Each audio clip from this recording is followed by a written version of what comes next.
everybody, and welcome back to Lindsey's Little Library. So we're here with the last installment of What's on My Kindle. This is a series I've been doing for the most of this year actually. I've been coming to you and just letting you know the books that are on my Kindle. I tend to forget about them because I have this that distracts me, but I know I have a lot of really great books that I've gotten on my Kindle, whether it's from Nelly or free books I've downloaded or Kindle Unlimited. Any of those options, I have quite the collection, so I've been sharing them with you. So this is the last one. I think we have 12 of them, just to kind of finish it off. I have read a few of these, so we at least have that one. First one I have read, it's called The Forgotten Seamstress by Treno. I gave this one 4 stars. When I was going through this, I'm like, oh, I kind of remember what it's about, but I just remember like how I felt. I just was so into the story, and I really liked the characters, and I really liked what happened. So then when I looked up the premise, it did ring bells, but at first I'm like, I don't remember this, but I remember really liking it. So we follow Maria. She lands a seamstress job at Buckingham Palace. She's finally kind of gotten a break. She's gonna go do her work there. She's a fantastic seamstress, and she gets to know the prince while she's there. It was a heartwarming story. I really liked it. The next one I also read is Fragile by Lisa Unger. Gave this one 5 stars as well. We have Maggie. She has now moved back to the Hollows. It is the safe neighborhood she's going to just kind of settle down and be there. You know, like find a place to call home. Unfortunately, her son's girlfriend goes missing, and she is brought into the case. She has an intuitive gift that becomes really useful to the case when they're trying to figure out what happened to his girlfriend. Again, I gave it 5 stars. The next one I have is The 7 Steps to Closure, which sounds really interesting, by Donna Joy Usher. Kind of sounds funny and just lighthearted, and one of those books. So we have, is her name Tara? I can't read my own writing. She's looking for closure from her divorce. She just can't quite find a way to get over it, and she needs to move on. So she decides, on some encouragement from some friends, to follow advice from a magazine. It's an article called Closure in 7 Easy Steps, and she decides to go for it, and it just sounds fun. The next one I have is An American Princess by Annette Vander Zeigel. This is based on a true story. It says The Many Lives of Aileen Toe. She was born to a pioneering family, not really of privilege, I believe in New York, and she ends up falling in love with Todd Hollister, and they quickly get married, and they quickly kind of start their lives together. She just did not know that he is the heir to one of America's wealthiest families, and now she's thrown into this lifestyle. So you kind of follow what happens with her. Sounds very interesting as well. We have The Mask Collectors by Ruvani Petersvillar. I did not do that right. It's over here.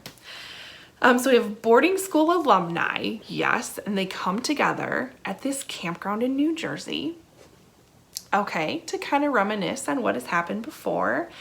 And their time that they're catching up, I kind of picture them around a campfire. All of a sudden, that peaceful collaboration is broken up by a massive scream.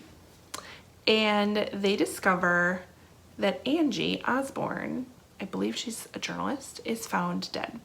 And they have to figure it out from there. I'm here for it. That just sounds, I don't know, sounds really intriguing to me. The next one I have is This Life or the Next by Demian Vitans. One man's alienation, radicalization, and disillusionment on the violent front lines of Syria. Definitely need to read that one sooner than later. And then the next one I have is Upstairs at the White House by J.B. West. I loved this book, and I still think about this book. I gave this 4 stars. This follows the chief usher that worked for the Roosevelts, the Kennedys, and the Nixons, and his experience and what happened and how each of these families were different, how they operated different. I want to say it was the Johnsons as well, because I remember that part too. It was just fantastic. It was fantastic. Really interesting. I really love that book. And then I have In the Dark by Loreth Ann White. It says A Secluded Mountain Lodge. Okay. The Perfect Getaway. Sounds fantastic. So remote, no one will ever find you. What? What's gonna happen? I don't even know. And then we have Nelly by Cynthia Wolf, #1 in a series, because that's how I roll. So post-Civil War, that's what kind of drew me into this right away. We have a woman who is widowed. She is in New York. She's living alone. She has 2 kids. Her in-laws from her deceased husband are no help. They want nothing to do with her. She just kind of doesn't have any place to go. So she decides to sign up to be a mail order bride and ends up moving to San Francisco. So sounds very interesting to me. Next one, The Darkest Flower by Kristen, Wright. Again, #1 in a series. It says, you'll never believe the terrible things being said about the perfect president of the PTO. That gives me like class mom vibes. That could be fun. Then we have Aunt Bessie Assumes by Diane Zarissa. Again, #1 in a series. Aunt Bessie assumes she will have the beach to herself on a cold, windy, rainy March day until she stumbles upon a dead body. Okay. And then the Never List, also read this one by, what's the author? I didn't write down. It's over here. 5 stars, loved this one. So we have best friends. We have Sarah and Jennifer, and they've been friends for a long time, and they keep a list called the Never List. And it's a list of things that they are never to do because they want to make sure that they are safe and they are secure, and security is very important to them. Until one night they decide to break the rules that they had on their Never List and take a risk, and they get in a cab. And they shouldn't have done it because they're kidnapped. They are kept with 2 other girls, I think for like 3 years. And so you kind of go through what happened. It is a really good book. I really enjoyed it. I gave it 5 stars. So that's everything on my Kindle. It took a hot minute. So anyways, I really appreciated doing this series. I got a lot of good feedback from you guys on what books to kind of pick up next. I have been reading them as we've been going along and going through this. I think it's really good reminder of what books I have there because I'm a very visual person, so I get distracted by all the pretty ones behind me. But I'm missing really great opportunities on my Kindle. I do really like to read on my Kindle. I love reading on it when we're traveling, especially during sports seasons where we are spending some time in the car. It's really easy to bring with me. I always have it on my phone, so there's usually a Kindle book quickly at hand, so I enjoy that.